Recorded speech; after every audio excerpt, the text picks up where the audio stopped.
É o seguinte, Dr. Roberto está aqui hoje, como vocês sabem, Dr. Roberto e Malu formam uma dupla, são casados. Há quantos anos vocês estão casados, Dr. Roberto? 25. Vi que belezinha. Bodas de pratas. Parabéns. Já fizeram, né? Fizeram agora, acho que no final do ano dezembro, passado, né? é. Pois é. E aí a gente tem essa possibilidade, quando eles vêm juntos, quinzenalmente, às segundas-feiras, de realizarmos essas pautas casadinhas. Muitas vezes o Dr. Roberto vem depois da Malu, mas a culinária da Malu tem sempre relação com as pautas do Dr. A Roberto. gente abraçou o mesmo projeto. E isso é fundamental. Lembrando que o Dr. Roberto é clínico geral e nutrólogo, por isso a gente consegue realizar esses assuntos sempre de uma maneira assim muito clara. E o tema de hoje, meninas, é o que todo mundo tem pedido há muito tempo. É verdade. Por que, doutor Roberto? Já me responda essa pergunta, então, que pode ser a sua introdução. Por que é muito mais difícil emagrecer depois dos 30 anos? Existem algumas modificações, Carol. Sem dúvida, eu acho que é uma década decisiva a partir dos 30 até os 40 anos de idade. Modificações metabólicas, hormonais, composição corporal, hábitos de vida que você quer perpetuar, que não são tão interessantes depois dos 30 anos, isso traz repercussão, Carol, sem sombra de dúvida. Então não é mito dizer que depois dos 30, muitas mulheres que tinham hábitos já legais falam, poxa vida, agora tá ficando mais difícil, o que será que tá acontecendo? O metabolismo fica mais lento, a gente isso é começa... verdade. É verdade. Mas tem medidas a serem tomadas, essa pauta é para isso. Exatamente, você tá vendo ali, alimentação ideal para quem já passou dos 30. Não Agora, quer dizer que é uma condenação, não, dá para mudar o jogo. é só para as mulheres ou para os homens também? Para os homens também. A mulher um pouco mais cedo. A partir dos 30, pela massa muscular da mulher que começa a diminuir mais rápido, ela sofre uma influência mais negativa. Embora o homem também vai ter o seu declínio hormonal, vão ter modificações, mas a partir dos 40. Que parece que as mulheres envelhecem antes, né? Engraçado isso, né? Você acompanhar aí a mesma idade, tal, o pessoal que estudou junto, quando 5 anos, fala assim, nossa, mas as meninas deram uma detonada e os rapazes estão mais bonitos. As mulheres amadurecem mais cedo também, né? Viram mulher mais rápido. O homem ainda, para virar um homem mesmo, leva um tempinho, né? Então, no bom sentido. Meninas, vamos pegar firme aí nessas dicas do Dr. Roberto de hoje. Então vamos à sua introdução do dia. Então vamos lá, Carol. Bom, primeira coisa que a gente tem que entender, é uma decisão pessoal de você querer virar o jogo, Carol. Porque essa lentidão metabólica, as alterações que ocorrem, elas são possíveis de serem modificadas. Uma parte é a medicina que vai te ajudar. A outra parte é a tua atitude, porque vai depender de hábitos de vida, tá? Então, o que a gente tem que pensar? Primeira coisa, a grande mudança que existe é que existem alguns hormônios produzidos, e eu não estou falando aqui mulher na menopausa, nem um homem na andropausa, que são os últimos declínios de hormônios que a gente produz. Só que existe já, a partir dos 30, um eixo de hormônios produzidos numa outra glândula chamada suprarrenal, que não tem nada a ver com o testículo do homem, nem com o ovário da mulher. Esses hormônios da suprarrenal, eles são importantíssimos para a velocidade metabólica, para que a gente consiga queimar com eficiência aquilo que a gente come. Eu sempre comparo muito comida, combustível, o corpo humano é um motor. Então tem que ter um motor muito com a habilidade de queimar esse combustível. Que seria essa glândula. Exatamente. Existem hormônios ali que também atuam na velocidade energética, no gasto, né? Na velocidade do metabolismo. E eles começam a declinar já a partir dos 30. E com esse declínio, primeira coisa que começa a mudar, Carol, a composição corporal. O que é a composição corporal? É quanto eu tenho no meu corpo de músculo, de gordura e de água. Já falamos várias pautas aqui sobre isso. O nosso maior motor de queima é a fibra muscular. Então, a partir dos 30, se a mulher deixar a quantidade de músculo cair muito rápido, isso vai trazer uma repercussão no gasto energético. Eu vou ficar com o motor mais econômico. Entendi. No carro da vida real, você adoraria um motor mais econômico, porque ele rende mais, põe menos gasta gasolina. Menos, mas no metabolismo humano, ser mais econômico, a partir dos 30, já é o primeiro prejuízo. Como é que eu consigo manter minha massa muscular? Então, nós vamos falar, e outras questões. Eu quero falar do carboidrato, que mudanças a gente tem que ter depois dos 30 na ingesta do carboidrato. Vamos falar das proteínas, que é fundamental a gente falar sobre elas. Vamos falar das gorduras que a gente vai escolher, né, a partir dessa idade. Vamos falar dos nutrientes mais importantes na produção dos nossos hormônios, que vão ter que estar no teu prato. Senão, os hormônios não vão ser produzidos. Exatamente. E quais os nutrientes mais importantes para a produção do colágeno, que é uma queixa muito frequente após os 30. Minha pele está ficando mais flácida, eu estou sentindo que não tenho o mesmo serviço. Tá. Então a gente precisa também otimizar alimentos em volta disso. E a atividade física, Carol, nem vou dizer o quanto ela vai ser divisora de águas. Mulheres que ficam sedentárias depois dos 30 anos de idade vão se lascar. Então tem que fazer, e não é só aeróbica não, Carol, esforço muscular. Aliás, daqui a pouquinho muscular. É a próxima pauta, depois do Dr. Roberto, um treino que é novidade para fortalecer a musculatura. Vai vir tudo casadinho hoje, culinária, Dr. Roberto, e aí no nosso treino de já. Se é sedentária, comece a fazer atividade física, se faz, continue, e se está parando por algum motivo, não seja por doença. Volta, porque realmente atividade física é um divisor de águas, mais alimentação.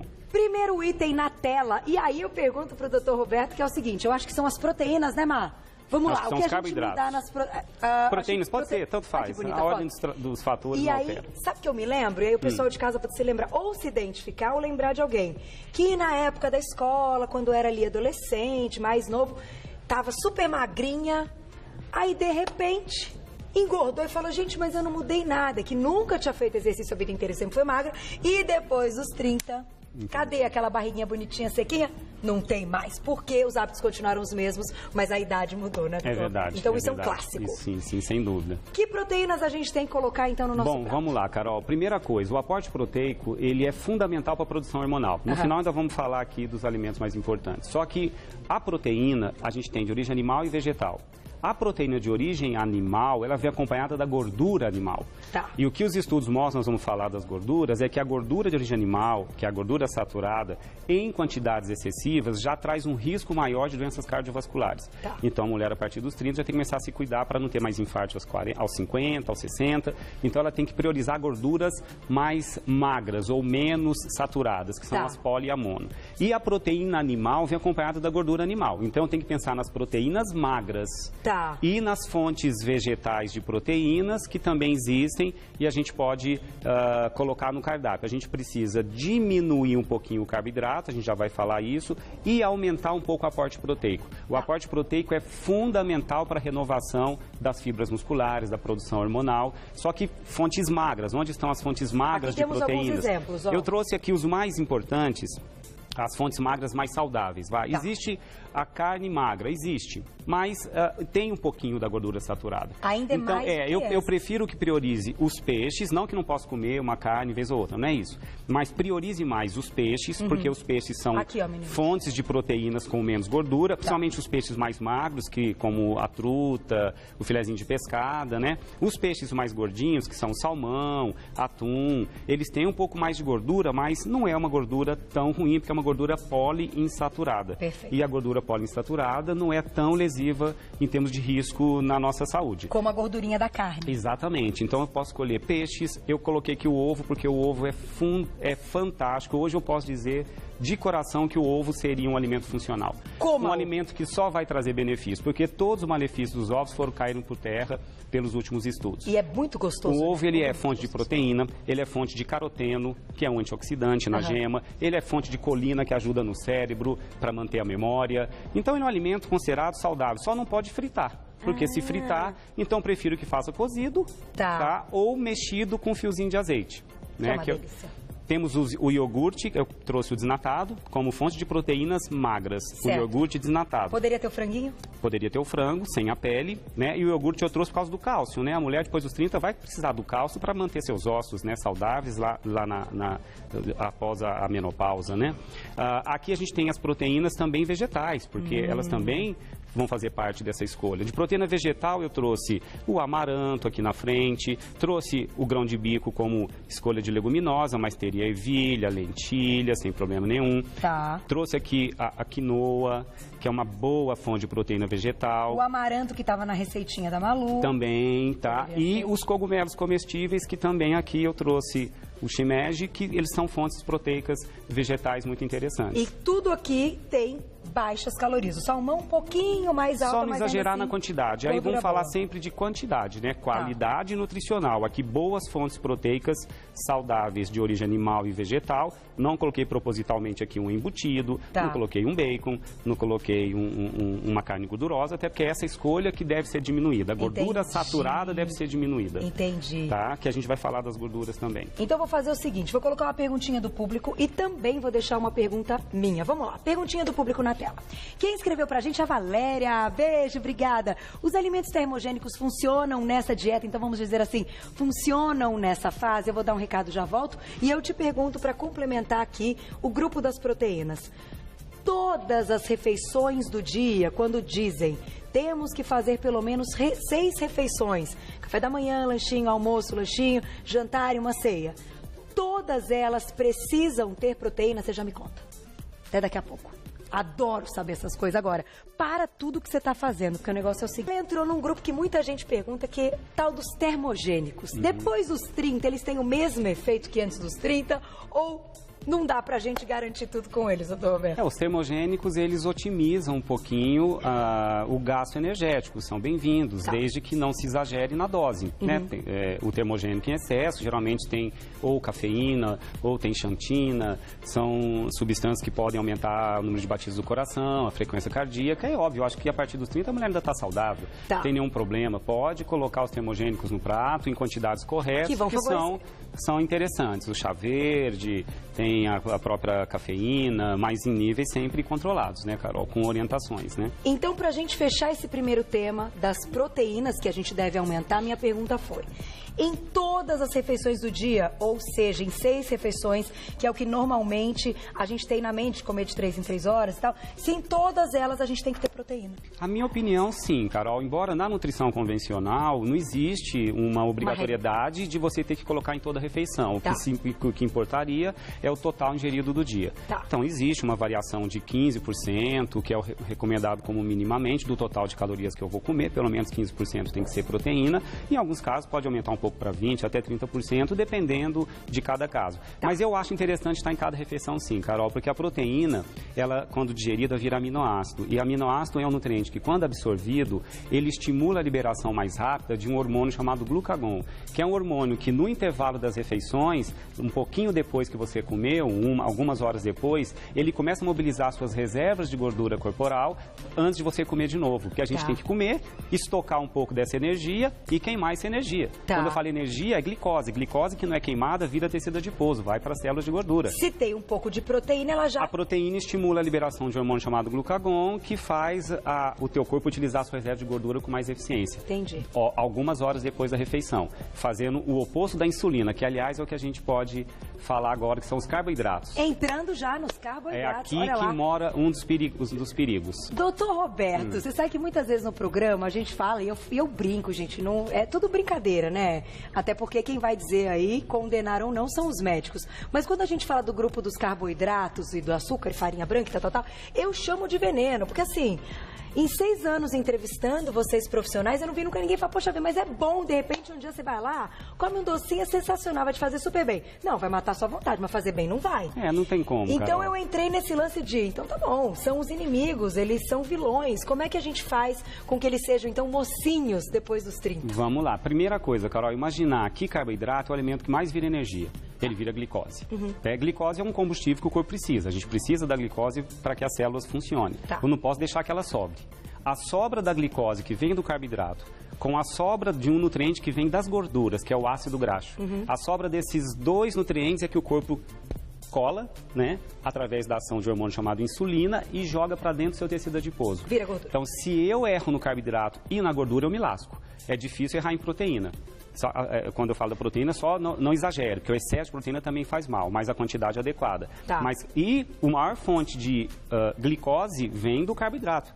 Então, eu acho que o carboidrato, ele é o volume que eu devo escolher para comer é mediante o meu gasto, Carol. É uma correlação direta. Quanto eu gasto? Se eu sou uma mulher que passei dos 30 e estou sedentária, desculpa, vai diminuir muito os carboidratos. Não tem chance. Agora, tem carboidrato que vira muita glicose, que são os açúcares simples. O que é um açúcar simples? O açúcar branco, que vira um doce, que está lá no leite condensado, que vira o doce de leite. Então, açúcar e seus congêneres, refrigerante, o álcool em excesso e o amido que vem do grupo cereais em excesso, tem que tomar cuidado. O amido do grupo cereais é do arroz, do trigo, da batata, da mandioca. Que tem os índices glicêmicos mais altos. Que tem uma carga e índice glicêmico mais alto. Então, o que eu tenho que fazer? Se eu sou ativa, eu vou escolher os carboidratos saudáveis. O saudável é o legume, é a verdura, é o cereal na forma integral. Eu posso comer um arroz? Integral. Tá? Posso comer um pão? Integral. A fibra tem que estar junto, porque a fibra diminui a rapidez de absorção da glicose e o pico de insulina é menor. O que a ciência hoje não para de comprovar, Carol, que o pico de insulina, a quantidade de insulina que eu produzo depois de uma refeição... Quanto mais eu produzo em grandes quantidades, mais tendência eu tenho a engordar. Mais estoca. Mais estoca gordura, mais tendência a ter um quadro chamado resistência à insulina, que a gente vai falar um pouquinho do cromo daqui a pouquinho, na hora de falar de alguns alimentos. Então, deixa eu te fazer Isso aí traz um problema danado. Nesse momento, que o negócio é o seguinte, você foi claro. A mulher que é sedentária tem que diminuir muito e tal. Hoje, tem muitas mulheres que trabalham, têm uma vida corrida e acham que isso... já não é ser sedentária. Então, sou uma mulher que trabalha. Ela acorda, ela vai na escola, ela vai trabalhar. Aí ela só trabalha, ela pega o filho na escola, ela vai para casa. Ela trabalhou. Qualquer que seja a profissão dela, desde que não seja uma profissão ligada à atividade física, porque daí ela está gastando. Essa mulher é considerada sedentária, embora ela tenha uma vida corrida e se ache super ativa. Atividades domésticas, Carol, é melhor do que estar acamada, mas não pode considerar como uma atividade formal. Depende do trabalho. Trabalho isso. Então, se ela limpar a casa inteira, não, isso que eu tô falando. Tirando essas atividades que ela tá movimentando. Ela é sedentária. Por exemplo, minhas produtoras. Se elas só trabalharem e não fizerem atividade física, não é considerado... Sedentárias. É considerado sedentário. Então, eu acho que tem um erro, muitas vezes... Entendi. Nessa interpretação das próprias pessoas, doutor Roberto. As pessoas se acham ativas porque fazem várias coisas durante o dia, mas que não são atividades que queimam esse carboidrato que você está falando. Exatamente. Você nota isso em consultório? Porque eu observo esse tipo de coisa. É uma conta que não tem muito mistério, né, Carol? Quanto eu ingiro de combustível, quanto eu gasto? Se eu tenho uma ingesta de carboidrato excessiva, eu tenho muita glicose no meu sangue. Glicose que não queima vira reserva de tecido adiposo. E atividade parada, né, que você não faz muito movimento, não pode ser considerado otimizadora do uso de energia. Então, comer caminhada, esteira, de carboidrato bicicleta, no almoço, voltar para o trabalho... Não vai gastar. Dançou. Então, nem sempre é importante colocar muito carboidrato só porque é hora do almoço. Não. Você pode diminuir. Que sugestão dou para a mulher que não é ativa? Diminua o número de colheradas do arroz e aumenta da proteína. Então, eu prefiro que você coma um pedaço de peixe um pouco maior, que você coma um pedaço maior, um pouco mais de ovo, um pouco mais do frango e diminuir a batata. Se come uma, come meia. Se eu como 4 colheres de sopa de arroz, passa para 3 e aumenta um pouco a proteína. Agora, açúcar, doce, pão branco, refinados, massas, refrigerante, sucos industrializados cheios de açúcar. Não tem como você querer... estocou. Isso aí tem que ser bem menor. Aquilo que a gente queimava com facilidade na juventude, né? Você não escuta uma menina de 14 anos falar, nossa, eu comi o brigadeiro a mais na festa, engordei. Salvo se ela tiver obesidade infantil por algum problema metabólico. Mas é difícil ter algum problema. Verdade. Então, acho que quem erra muito no carboidrato, dança aí, sem sombra de dúvida. Tem que prestar atenção. Vamos para o próximo item. Que são as gorduras. Então, aqui também é uma polêmica, né? Você define muita coisa. E o tipo de gordura, a gente precisa da gordura? Precisa. A gente não vai criticar a gordura em si. Só que a gente tem a gordura saturada, que é essa que a medicina fica no pé. Quando em excesso a gordura saturada está ligado a mais quadros inflamatórios dentro do corpo. E a obesidade é um quadro pró-inflamatório. Então isso já tem que ser diminuído. É a fase que a gente tem que priorizar as fontes mais vegetais, que não posso comer de origem animal. A gente já falou um pouquinho quando falei da proteína, da gordura dos peixes, da gordura, agora vamos falar das oleaginosas, das castanhas, das nozes. Que são essas aqui, ó. Na verdade, você sabia, Carol, que a gordura que predomina no teu prato, predomina na membrana das suas células. Nós somos células da pele. Todas as células do corpo são compostas de uma membrana externa que é feita de gordura, é lipídica. A gordura que predomina no teu prato, predomina em todo o teu corpo. Se eu tenho uma predominância de gordura saturada, eu tenho uma pele mais ressecada, eu tenho tendência a desenvolver inflamações muito mais intensas. Essas inflamações exacerbadas fazem a quebra do colágeno da pele. E aí tem menos colágeno. Menos colágeno. Então, se eu predomino nas gorduras que eu como, a gordura polimono, que vem dos vegetais e um pouco do animal aí, nos peixes que eu citei, eu tenho um benefício muito grande. Até porque as gorduras também entram na produção dos hormônios. Então, eu preciso delas, mas eu preciso fontes boas. Então, a fase passou dos 30, eu acho que valeria isso até para todo mundo, Quanto Carol. por dia a gente pode consumir já? Até 30% das calorias pode vir da gordura. Tá. Isso é um cálculo, porque cada um vai ter essa individualidade. Quanto cada um indivíduo come de calorias. Até 30% de lipídio. E desses 30%, 20%, até um pouco mais em mono e poli. Mono tá no azeite, tá no abacate, as poliinsaturadas nas castanhas oleaginosas, trouxe semente de girassol. Tá. Depois dos 30 é a hora de diminuir o bacon, diminuir os óleos vegetais. Hoje eu estou me rendendo cada vez mais ao coco. Eu acho que o óleo de coco é fantástico. Estou falando no meu depoimento aqui, já falei que não era bem assim. Posso te dizer que hoje eu diria dos melhores óleos, o coco e a linhaça. E em terceiro eu colocaria canola e mesmo assim, olhe lá. Então a gente só não pode exagerar na dose da quantidade de óleos ou de gorduras, porque elas são calóricas. Lembrar que existem calorias, então a gente tem que tomar... agora tem o óleo de abacate também. Tem vários óleos. É Todos a hora eles têm essas propriedades. Diminuir gordura, embutidos, gordura animal, manteiga, leite gordo, queijo amarelo e priorizar leite as fontes. Leite integral nem pensar. Só para quem realmente não abre mão. Mas eu acho que, para mim, a gordura do leite não é muito saudável.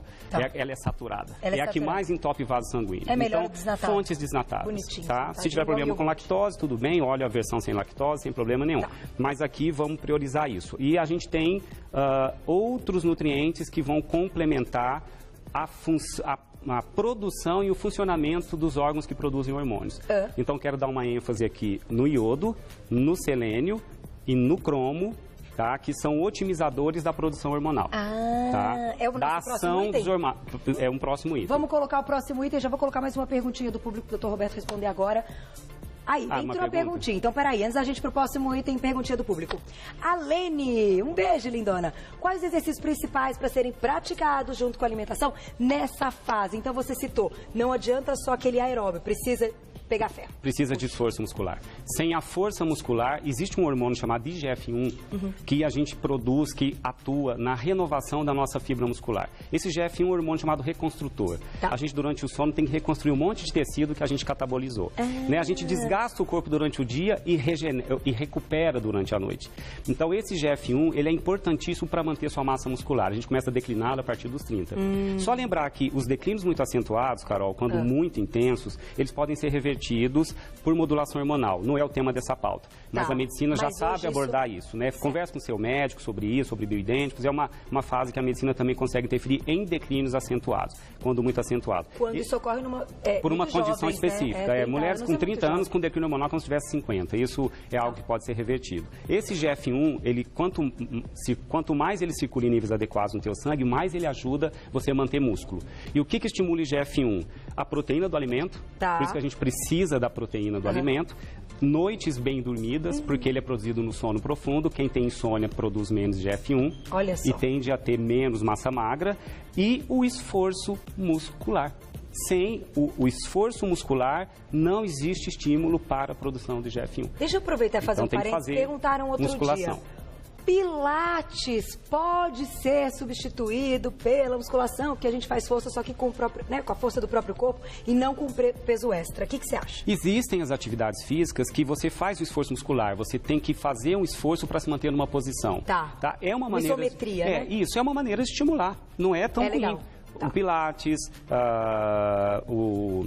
os treinos, algumas modalidades de yoga, o treino funcional, o crossfit, né? Também exige um esforço muscular, mas também, se puder fazer séries de musculação mais específicas, com orientação do educador físico, obviamente é muito bem-vindo, sem sombra de dúvida. E agora o nosso último item aqui na tela. Estourei tudo, pediram que não podia, mas falta esse.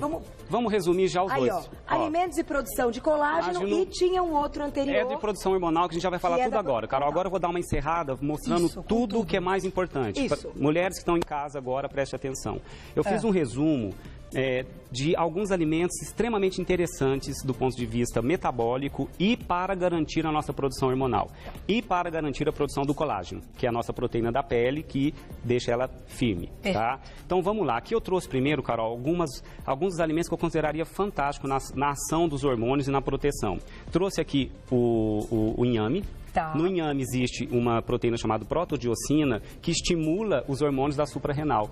Então, aquele declínio já começa a ser diminuído, dando um estímulo alimentar. Tá, legal. Trouxe o brócolis e a couve-flor, porque existe no brócolis e na couve-flor uma substância chamada indol 3-carbinol que protege a mama da mulher preventivamente do câncer de mama. Ele tem uma ação antiestrogênica de xenoestrógeno. O que é xenoestrógeno, Carol? É a substância química que a gente ingere. Entendi. Por exemplo, o bisfenol A, que a gente tanto fala, o BPA, presente na indústria do plástico, o BPA, quando acopla em receptor da sua mama, pode estimular um crescimento de uma célula cancerígena. E o indol 3-carbinol é protetor. Então, mulheres que tomam pílula, por exemplo, que é um hormônio sintético, sim. Você pode ter a proteção do 3-indol-carbinol, do brócolis e da couve-flor. Tá. Trouxe aqui a linhaça, tanto a integral quanto a moída. A linhaça tem um componente chamado lignana, que estabiliza um pouquinho a produção do estrógeno na mulher. Ele influencia na produção não desequilibrada do estrogênio, nem para muito mais, nem para muito menos. Ele traz um equilíbrio. A canela, que é rica em cromo, a canela ajuda na ação da insulina. O que é a ação da insulina? Ela jogar a glicose para queimar com mais facilidade dentro do músculo e não sobrar tanto para a reserva. Tá. Então, trouxe esses como interessantíssimos. O iodo. Essa alga? O iodo para a produção do hormônio tiroidiano. A tireoide também é importante no metabolismo. Se a gente começa a deixar a tireoide sem matéria-prima, você pode ter um discreto hipotireoidismo. Tá. E começa a ter lentidão metabólica, ganho de peso, dificuldade de emagrecer. O iodo é muito já presente no sódio, no sal de cozinha, no cloreto de sódio. Então, a gente está ingerindo até muito sal, então tem que tomar cuidado. Mas fontes saudáveis de iodo. As algas marinhas, eu trouxe aqui a nori, que você pode, eu vou fazer só comendo um sushi. Não, você pode pegar, triturar e jogar num suco, uma folhazinha, meia folhazinha. Mas sabe o que fica uma delícia? Eu fiz outro dia com atum. Peguei o atum e enrolei como se fosse um temaki, mas o atum que veio na latinha mesmo. Temperei um pouquinho, botei mostarda, botei creme de ricota e enrolei tudo. O iodo também está nos peixes marinhos, está no salmão, no atum, na sardinha. O iodo também está um pouquinho presente no leite. Tá. Então tem outras fontes de iodo. Legal. Fontes de selênio, castanhas, nozes, amêndoas, todas excelente fonte de selênio. E aqui para encerrar, para a produção do colágeno, o colágeno vai ser produzido, precisa de pelo menos lisina, glicina e prolina, que são 3 aminoácidos que vêm das proteínas. Todas as proteínas que a gente já mostrou, tá? Eles estão lá. Mas precisa da vitamina C também.